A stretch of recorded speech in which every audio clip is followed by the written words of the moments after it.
주는 남자 자한형 이종수입니다. 이번 시간은 828번째 시간으로 수의 옆 하얀 고무신이라는 수필을 읽어드리겠습니다. 수의 옆 하얀 고무신, 조인선. 앰뷸런스가 병원에 도착했다. 간호사가 어머니의 몸에 연결된 링겔을 빼기 시작하니 옆 침대에 누워 계시던 박분 할머니는 힘없는 시선으로 눈물을 보냈다.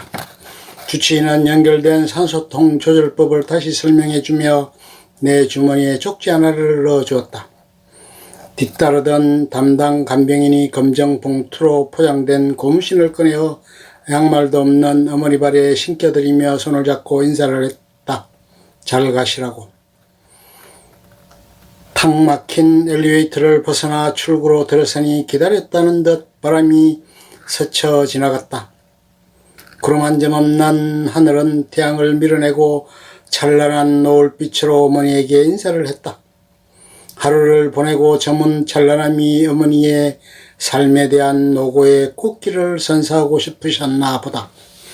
앰뷸런스에 앞서 오른 어머니 오랜만에 느끼는 바깥 공기에 눈인사하듯 감긴 눈동자가 움직였다. 어머니도 알고 계신 것 같다. 지겹게 다니던 이곳도 오늘이 마지막이라는 것을.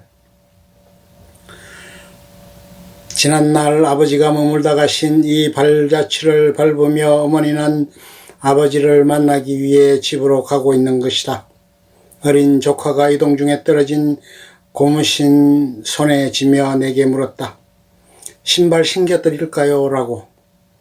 감정 없는 앰뷸런스 삶에 무슨 미련이 있냐는 듯 소리 한 번 없이 고속도로를 쉼없이 달리니 마치 숨가쁘게 살아온 어머니의 삶을 한순간으로 압축하여 보여주는 듯 했다.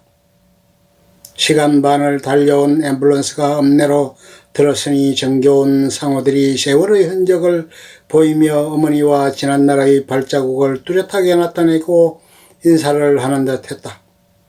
엄마, 옷가게 왔네. 오늘 5일 장날이구만. 열흘 전 집에 가고 싶다는 말을 남기고 더 이상 소리를 잃어버리신 어머니 덮인 눈동자로 반응하고 있었다. 듣고 계시구나. 공주미용실 지나가네. 엄마 양딸이 내어준 공주미용실. 6남매 자식을 뒀어도 바쁘지 않은 자식이 없으니 병원에 계신 어머니 모실 수 있는 자 없었고 몸져 누웠어도 하루 세끼 챙겨줄 리 없어 요양보호사만 의지했던 우리 목욕 한번 시켜드리지 못한 나였기에 더더욱 부끄러웠다. 어느새 어둑해진 무거운 그림자 차창을 놓고 하니 유난히도 둥근 다리 얼굴을 내밀며 수많은 별빛들로 길을 밝혀줬다. 어제 공기 오늘 다를 바 없고 오늘 공기 내일 다를 바 없겠지만 지금 어머니가 가고 있는 이 길은 다시 못 올 길임을 알고 있다. 한 달 전 급히 시골로 내려와 달라는 이민 아짐의 전화. 하루 건너 하루를 시골로 오간지라 왜 그러냐는 반문 없이 또 출근을 미루고 시골로 향했다. 8시에 출발한 차는 정오를 중심으로 도착하여 현관을 들었으니 여전히 손길을 기다리는 기구들과 시큼한 냄새 그리고 그 속에 누워 계시는 어머니 힘없는 소리로 한마디 했다. 왔냐라고. 그새를 못 참고 불렀어. 우리 엄마는 내가 집에서 노는 줄 안 갔구만. 오전에 방문하는 요양보호사가 현관문을 나서자 어머니는 힘없는 손짓으로 광방을 가리켰다. 앞전에도 광방에 잘 보관된 수의 안부를 내게 묻곤 하셨던 것이다. 누구인들 부모 수의를 곁에 두고 싶겠냐만 10여 년 전 딸이 지어준 수의를 입고 싶다는 말에 전주까지 가서 직접 제작하여 맞춘 수의를 요 근래 자주 안부를 묻고 하셨다. 나는 들고 나온 수의 보자기를 어머니 곁에 두었다. 어둑함이 눈을 채우니 쌀뜨물을 받아 들깨를 갈고 찹쌀가루를 넣어 끓인 죽을 어머니 입에 한 술 넣어드렸다. 겨우 서너술에 고개를 돌리신 어머니 기저귀 갈고 잠자리를 보는 순간에 또 수의 보자기를 꼭 쥐고 계셨다. 갓난애기가 아닌 어른애기다. 외진 산골마을 깊어지는 적막함을 깨워주는 부엉이 소리 한번 있을 법하고 귀뚜라미 소리 들을 법도 한데 아직 잠들지 않았음을 알리는 어머니의 호흡소리에 그 미물들은 선뜻 나서지 못하고 있는 듯하다. 어머니는 힘없는 손으로 수의 보따리를 풀어달라는 신호를 했다. 언제나 안부를 받으며 잘 있어준 수의금만 오늘은 본인이 입을 것을 알고 준비하는 것 같아 묶인 끈을 풀어보며 보여드렸다. 먼저 선을 보이는 노르스름한 칼라의 꽃고담으로 길게 뻗은 허리끈, 모자, 버선, 베개 등등을 내리니 우아함보다 웅장함이 오를 것 같은 원삼과 각을 보이며 정갈하게 개어있는 속바지, 보일 듯 말 듯한 가슴을 엿보이게 하는 속저고리와 저고리, 큼직하니 멋을 품고 있는 속치마와 치마, 그리고 입지 못하고 급하게 가신 아버지 수의가 그대로 있었다. 아무 말 없이 지켜보는 내게 아버지 수의를 펼치게 하셨다. 순간 수의와 함께 흐트러지며 나를 놀라게 하는 빛바랜 그것들, 얼핏 봐도 수년이 넘어 보이는 누런 지폐들이 눈앞에 펼쳐졌다. 곧이어 들려오는 어머니의 작은 소리, 하얀 고무신 하나 사주고 너 만난 거 사먹어. 긴 세월 누워만 생활했던 어머니는 시간이 더할수록 몸이 쇠약해져 갔고 지니고 있던 관절한 뼈마디를 끊었으며 어느 때는 염증으로 인해 고름을 쏟아내기도 했다. 그런 분이 이 많은 돈을 아버지 수의 안에 시골집 지을 때도 오빠 결혼할 때도 심지어 본인 병원비도 없다며 내게 돈을 요구하던 어머니셨는데 지금 눈앞에 있는 것은 그 모든 것을 해결하고도 남는 금액이었다. 평생 안 쓰고 아끼시며 모아오셨던 것을 고작 신발 한 켤레와 가작값이란다. 그동안 가져고이 뒷바라지에 숨막혀 했던 내 자신이 부끄럽고 죄스러워 참아 어머니가 살아오신 모든 삶을 받을 수 없어 고개를 돌린다.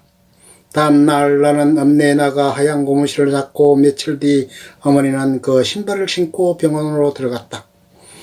그러나 돌아오는 말은 간략했다. 긴 세월과 고질병이 만났으니 더 이상 손을 쓸 수가 없다고. 나는 보름 동안 어머니를 지켜보다 주치의의 동의를 얻어 어머니를 집으로 모시기로 했다. 그렇게 집으로 오신 어머니는 눈 한 번 뜨지 못한 채 한평생 영혼 담았던 울타리를 던지고 구석구석 품었던 아픔의 흔적들을 보이지 않게 챙기며 가시면 영영 돌아오지 못할 곳으로 가시는데도 투정 한 번 없이 좋으신 듯했다. 이렇게 성치 못한 몸을 가지고 먼 길을 가시는 어머니를 또 어찌 홀로 보낸단 말인가. 이런 내가 자식임에 한 맺힌 탄식뿐이다. 아이고 큰 덩치 힘들어 어떻게 니네 아버지에게 갈까라며 농담하던 때가 엊그제 같은데 어느새 그녀의 몸은 병들어 생을 마감하는 앙상한 나무가지와 같았다. 이 손길의 끝이 어디인지 모르겠으나 그냥 이대로 조금만 더 내 곁에 있어주기를 원하는 간절함은 욕심일까. 안악의 몸으로 용남매 키우면서 호통 한번 없으셨던 어머니 병든 몸은 자리 잡고 누워있으나 바람에 힘없이 언제 어디서든 목소리 보낸다던 어머니 그녀도 누군가의 딸이었고 여자이었던 것을 한평생 자식 새끼가 전부였던 삶이 이제는 지치셨는지 본인이 손수 지으신 울타리까지 외면하고 남겨진 미련 한 장까지 챙기셨다. 저 멀리 가고 오지 않으시려고. 미안해 엄마. 엄마 투병을 내 짐으로 생각했었어. 이런 나 죽었어도 용서하지 마.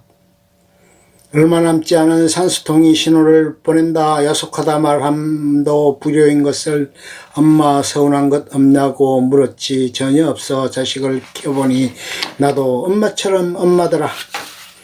엄마처럼 살지 않겠다던 날 용서 말고 엄마 딸 안 하고 싶다던 날 용서하지 마. 가만히 누워만 계시던 어머니 내 말 듣고 계신 듯 검은 물변을 쏟아냈다. 냄새가 없다. 기저귀 갈고 물티슈로 정리를 하니 검붉었던 속살결이 하얗게 변하고 굽었던 다리가 내 손 위로 퍼지고 있었다. 미흡하게 습기가 차던 산소호흡기가 말라가고 10여 차관에 떨림 같던 어머니는 남은 힘을 다해 입술을 당기는 것을 마지막으로 더 이상 호흡은 없었다. 순간 주치의가 주머니에 넣어준 쪽지 내용이 생각났다. 심장이 멈추고 5분 뒤에 내가 멈춘다는 것은 먼저 터뜨린 조카 울음소리를 잠재우고 수위 옆에 놓인 신발을 들고 어머니 곁으로 갔다. 무슨 짓이냐며 나무라는 소리도 있었지만 전혀 개의치 않고 엄마에게 신발을 신겼다. 아이고 딱 맞네. 엄마 이 신발 신고 이제 걸어가. 뛰어도 봐. 그곳은 아픔 없고 슬픔 없다더라. 더 이상 힘들어하지 말고 가벼운 마음으로 아버지를 만나. 그리고 나 엄마 사랑해. 5분 뒤 임종시간이 들렸다. 저녁 11시 43분이라고. 아이고. 끝. 좋으면 좋아요, 구독, 알림 설정 눌러주세요. 감사합니다.